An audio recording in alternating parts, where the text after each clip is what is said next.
amawulire ge tukeereddeko ku makya g'olunaku olwaleero mawulire ga nnaku nnyo nnyini ddala ag'okufa kwa taata w'omubaka w'e Mukono Nambooze Betty Bakireke.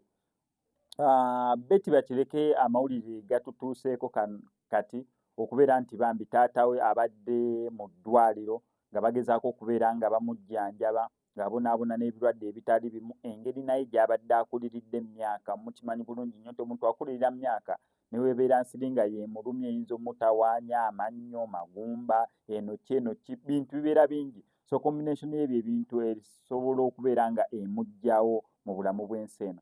However, ono abadde aluddeyo ku kitanda ng'atawanyizibwa waawonamu, mwe bamuzaayo waawonamu, mwe bamutreatinga waawonamu, naye ng'embeera ye neera eri bwetyo njabayaba. Ne Honorable Malende yagendayoko okubeera ng'amulambulako, ye omwana we Betty Bakireke abaddengayo mu ddwaliro buli kaseera. So emirundi mingi abaddenga mu ddwaliro olw'emyaka n'ebirwadde ebibadde bimumala embiriizi. Ku makya g'olunaku olwaleero amawulire gatutuukako nti taata wa Betty Bakireke Nambooze afudde.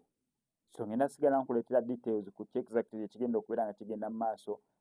Details zonna ezigenda okubeera nga zimaaginga up ngenda beera nga nzikuleetera kuba gye bagenda omuziika na buli kimu nga kigenda okubeera nga kitambula. Gwe kyolina okukola subscribing and notification bell ebisigadde obitulekere.